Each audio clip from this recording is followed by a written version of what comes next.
देखिए, बंगाल में तो भयंकर बवाल मचाई है, बिहार में भी गजब की पॉलिटिक्स चल रही है। एक दिन पहले राज्यसभा चुनाव के लिए नॉमिनेशन करवाने के बाद आज बिहार के सीएम नीतीश कुमार ने अपने पार्टी के विधायकों के साथ बैठक की। पटना में सीएम आवास पर इस बैठक में मौजूद है जेडीयू के कई विधायकों ने नीतीश कुमार के राज्यसभा जाने के फैसले का विरोध किया। नीतीश कुमार ने विरोध करने वाले विधायकों को समझाया, कहा कि भाई वो सब देखते रहेंगे। और इस बैठक में नीतीश कुमार के बेटे निशांत की जेडीयू में एंट्री पर सहमति बन गई। वो 8 मार्च को पार्टी की सदस्यता ले सकते हैं। यानी नीतीश कुमार के रुख से साफ है कि अब वो ज्यादा दिनों तक बिहार के सीएम नहीं रहने वाले। ऐसे में सवाल उठ रहे हैं कि बिहार का अगला सीएम कौन होगा और किस पार्टी से होगा। अब वो फैसला जो है वो जल्दी ही होगा, क्योंकि उसको लेकर फॉर्मूला बताया जा रहा है कि बन गया है। बीजेपी का मुख्यमंत्री और जेडीयू से डिप्टी सीएम जो है वो हो सकता है, और दोनों के मंत्रालय वगैरह जो है वो कितने होंगे ये भी डिसाइड हो गया है। पश्चिम बंगाल के राज्यपाल सीवी आनंद बोस के अचानक इस्तीफे से राज्य में चुनाव से पहले राष्ट्रपति शासन की अटकलें तेज हो गई। खुद ममता बनर्जी की पार्टी के नेताओं ने राज्यपाल के इस्तीफे को चुनाव से जोड़ दिया। आरोप लगाया कि यह चुनाव से पहले बंगाल में राष्ट्रपति शासन लगाए जाने के प्लान का हिस्सा हो सकता है, ताकि चुनावों में राजनीतिक फायदा मिल सके। इसके बाद बंगाल में राष्ट्रपति शासन को लेकर कई तरह की चर्चाएं शुरू हो गई। कहा जाने लगा कि बंगाल में एसआईआर के बाद फाइनल लिस्ट तो जारी हो गई है, लेकिन अब भी करीब 60 लाख वोटर्स के वेरिफिकेशन की प्रोसेस पूरी नहीं हो पाई। इन्हें अंडर एडजुडिकेशन कैटेगरी में डाला गया है, और ऐसे 60 लाख वोटर्स से अभी करीब 6,15,000 वोटर्स का ही वेरिफिकेशन हो पाया है। सुप्रीम कोर्ट के निर्देश पर इस काम को पूरा करने के लिए पड़ोसी राज्यों ओडिशा और झारखंड से न्यायिक अधिकारियों की तैनाती की गई। अनुमान के मुताबिक इस तैनाती के बाद भी बाकी बचे 54 लाख वोटर्स के दस्तावेजों के वेरिफिकेशन में लंबा समय लग सकता है। और अगर 7 मई तक भी यह काम पूरा नहीं हो पाया तो बंगाल में संवैधानिक संकट पैदा हो सकता है, क्योंकि 7 मई को मौजूदा सरकार का कार्यकाल खत्म हो रहा है। ऐसे में संविधान के जानकारों का मानना है कि अगर 7 मई तक भी एसआईआर का काम पूरा नहीं हुआ तो उस स्थिति में राष्ट्रपति शासन लागू करने के अलावा दूसरा कोई ऑप्शन ही नहीं बचेगा। वहीं बीजेपी ने बंगाल में राष्ट्रपति शासन की अटकलों के लिए टीएमसी को जिम्मेदार बताया। अटल बिहारी वाजपेयी सरकार में चीफ इकोनॉमिक एडवाइजर रहे और बालूरघाट से बीजेपी विधायक अशोक लाहिड़ी ने कहा कि बीजेपी को चुनाव से पहले बंगाल में आर्टिकल 356 लागू करने में कोई दिलचस्पी नहीं है। बीजेपी चाहती है कि एसआईआर की प्रोसेस पूरी होने के बाद और वोटर लिस्ट फाइनल होने के बाद चुनाव समय पर। आगे लाहिड़ी ने कहा, मुख्यमंत्री ममता बनर्जी ही खुद एसआईआर प्रोसेस को रोकने के लिए रुकावटें पैदा कर रही, क्योंकि उन्हें डर है कि इससे घुसपैठियों को हटा दिया जाएगा जो उनका वोट बैंक है। अशोक लाहिड़ी ने यह भी कहा कि ममता बनर्जी राष्ट्रपति शासन का मुद्दा उठाकर सारी जिम्मेदारी बीजेपी पर डालना चाहती है। इसी बीच बीजेपी नेता शुभेंदु अधिकारी का पुराना बयान वायरल हो रहा है। ये पिछले साल अप्रैल का बयान है, जिसमें शुभेंदु अधिकारी कह रहे हैं कि चुनाव आयोग को चुनाव से पहले बंगाल में राष्ट्रपति शासन की सिफारिश करनी चाहिए। लोग अब वो बयान वायरल कर रहे हैं।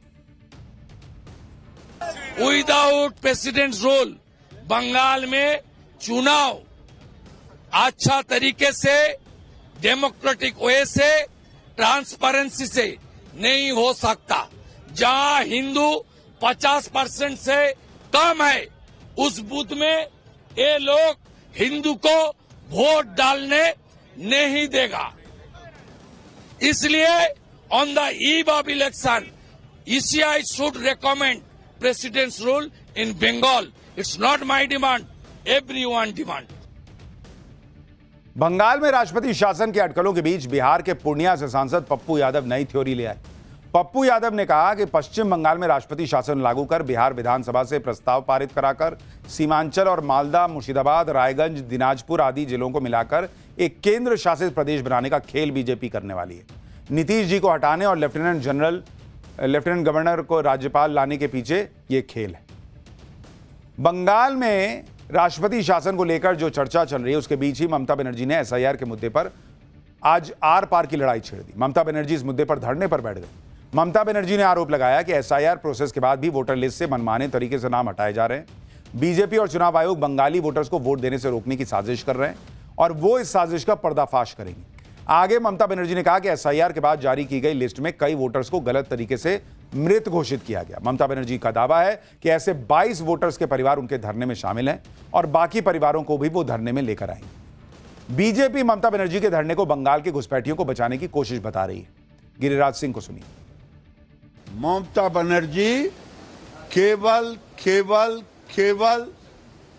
घुसपैठिए मुसलमानों को बचाने में, वोट बैंक बनाने में धरना दे रही है। हमारे गांव की कहावत है,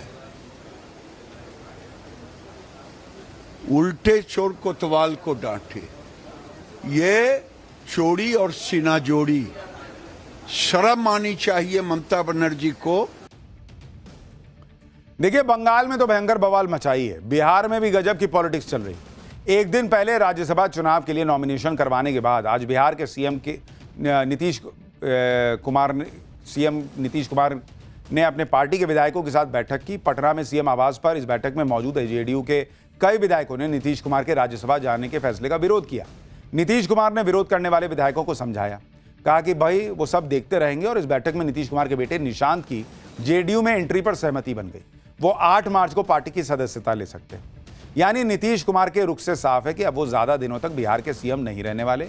ऐसे में सवाल, ईरान युद्ध में ट्रंप की ऐसी छीछालेदर हो रही है कि ट्रंप उसे कभी नहीं भुला पाएंगे।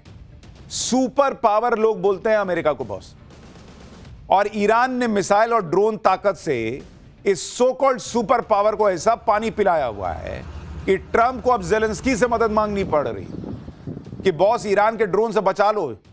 जिस जेलेंस्की को ट्रंप ने व्हाइट हाउस में बेइज्जत किया था बुला के, यूक्रेन वाले जेलेंस्की को, अब वही ईरान से युद्ध में ट्रंप की इज्जत बचाने उतरेंगे। सोचिए अमेरिका की क्या हालत कर दी है ईरान ने। ईरान से युद्ध ट्रंप की सबसे बड़ी गलती साबित हो रहा है, और इसलिए अब ट्रंप इस युद्ध से बाहर आने के लिए छटपटा रहे हैं।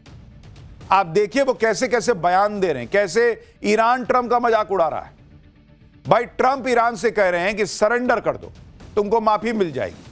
ईरान कह रहा है कि अरे अभी तो जंग शुरू हुई है, अभी तो असली हथियार आना बाकी है, तुम क्या माफी दोगे जी। ट्रंप कह रहे हैं कि ईरान बातचीत करना चाहता है। ईरान कह रहा है कि युद्ध लड़ेंगे, बातचीत क्यों करेंगे, झूठे बोलते हो क्या जी। ट्रंप कह रहे हैं कि ईरान का नया लीडर वो चुनेंगे। ईरान कह रहा है कि न्यूयॉर्क का मेयर चुनिए नहीं पा रहे हो, तुम हमारे देश का नेता क्या चुनोगे जी। ट्रंप कह रहे हैं कि ईरान में सेना उतारने का कोई प्लान ही नहीं है।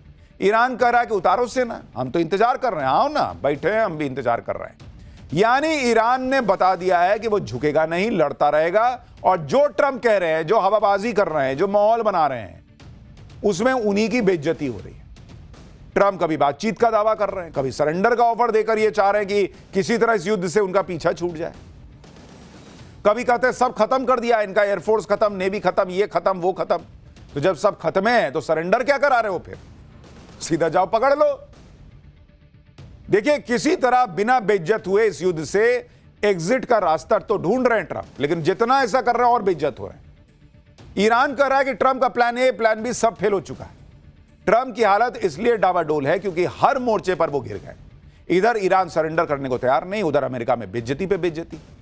वहीं जिन खाड़ी देशों को अमेरिका सालों से सिक्योरिटी का भरोसा देता आ रहा था, अब लोगों का भरोसा टूट रहा है। ईरान ने अमेरिका और उसके सहयोगियों को ऐसा लपेटा कि अब किसी को अमेरिका की सुरक्षा गारंटी पे भरोसा नहीं होगा। इधर ट्रंप युद्ध से एग्जिट का रास्ता तलाश रहे हैं, उधर ईरान ने नई नई मिसाइलें, नए नए बम निकाल लिए हैं बॉस। ईरान कह रहा है कि अभी तो असली हथियार आने बचे हुए हैं। ईरान से युद्ध में क्या हो रहा है, ईरान ने अमेरिका के किस बेस पर हमला कर दिया, कौन सी नई मिसाइलें निकाली, अमेरिका ने ईरान का एक और जहाज कैसे डुबो दिया। For more of such videos, do like, share and subscribe to ET Now Swadesh.